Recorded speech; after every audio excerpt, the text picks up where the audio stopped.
Welcome to another Tuck Talk, brought to you by Ashton Tucker. Today's topic, duty-rated torque.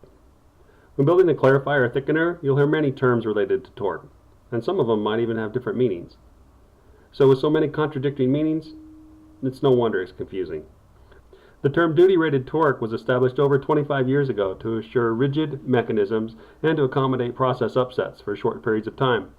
Let's face it, if your clarifier or thickener's down, you're either violating a permit or you're not making money. Duty-rated torque focuses primarily on clarifiers and thickeners that use a large diameter gear to drive them. These big gears usually fail in one of two ways.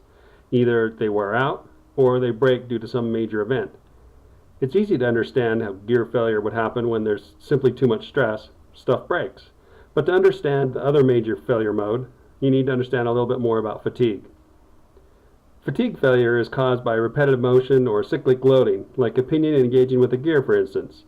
In a typical SN curve, or a stress versus cycles to failure curve, we can notice some interesting things. For instance, for steel, it shows that below a certain level of stress, say 30 ksi in this example, the number of cycles to failure appears to be infinite. This is called the endurance limit.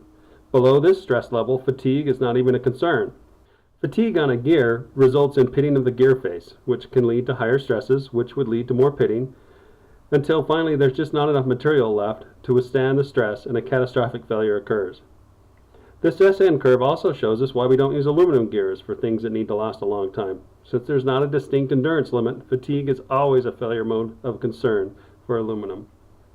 This graph shows the estimated gear life according to the AGMA standards for gears.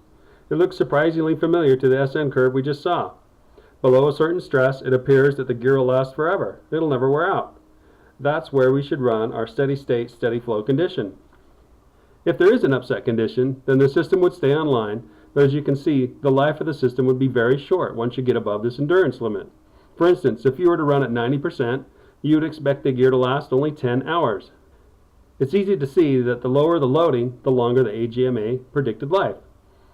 One thing worth noting is that if the gear is designed for the duty-rated torque, everything attached to this gear needs to be designed for this higher torque value too. The bridge, the shafts, the rake arm, everything. It's certainly true that if your clarifier or thickener is offline, you're not making money. And this was a big selling point of duty-rated torque 25 years ago. Today, if your process is running away from your set point, you're not making money.